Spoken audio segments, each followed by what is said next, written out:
Adlaw nga Sabado karon mga kaigsuunan, petsa 27 sa bulan sa Agosto tuig 2022. Ang pagbasa kinutlo gikan sa Ebanghelyo sumala ni San Mateo, kapitulo 25, bersikulo 14 ngadto sa 30. Si Jesus misugilon ngadto sa iyang mga tinun-an ug usa ka pasumbingay. Kayang paghari sa Dios sama sa usa ka tawo nga mulakaw ngadto sa laing dapit. Gitawag niya ang iyang mga sulugoon ug gipiyalan niya sila sa iyang katigayunan sumala sa ilang katakos. Ang usa gihatagan niya 5 ka puntil nga salapi, ang usa 2 ka puntil nga salapi ug ang usa pagayon usa ka puntil nga salapi ug milakaw siya. Ang sulugoon nga nakadawat og 5 ka puntil nga salapi milakaw dayon. Gipatigayon niya kini og nakaganansya siya og 5 ka puntil nga salapi. Ang nakadawat og 2 ka puntil nga salapi nakaganansya og lahing 2 ka puntil nga salapi.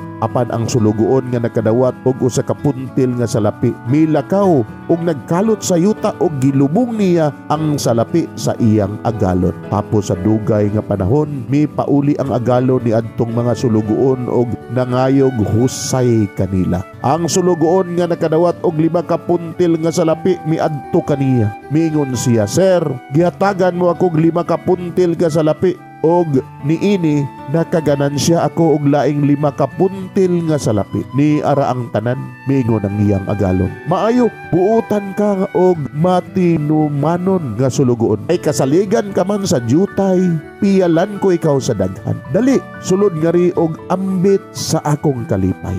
Unya misulod ang sulugoon nga gihatagan og 2 ka puntil nga salapi og miingon, "Sir, gihatagan mo ako og 2 ka puntil nga salapi og niini nakaganansya ako og laing 2 ka puntil nga salapi."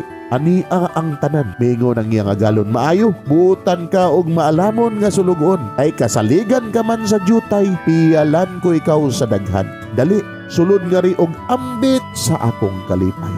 Unya misulod ang sulugoon nga nakadawat og 1 ka puntil nga salapi og miingon, "Sir, nasayod ako nga istrikto ka kayo. Nag-ani ka sa wala mo itanom og naghipos sa wala mo ipugas. Nahadlok ako, busa milakaw ako o gilubong ko ang imong salapi sa ilalom sa yuta." Anawa, sir, ania ang imong salapi. Mingon ang agalon, "Walay hinungdan og tapulan nga sulugoon. Sayod ka man di ay nga nag-ani ako sa wala ko itanom og naghipos sa wala ko ipugas. Ganong wala mo man ideposito sa bangko ang akong salapi aron mahibalik kini kanako nga may tubo na." Og miingon ang agalon ngadto sa laing sulugoon, "Kuha kaniya ang salapi og ihatag ngadto sa sulugoon nga may napulo kapuntil nga salapi. Kay ang ana ay iya hatagan pagdugang og makabaton pa siyag labaw pa sa iyang gikinahanglan. Apan ang wala gayoy iya, bisan pagani ang jutay nga iya hakuhaon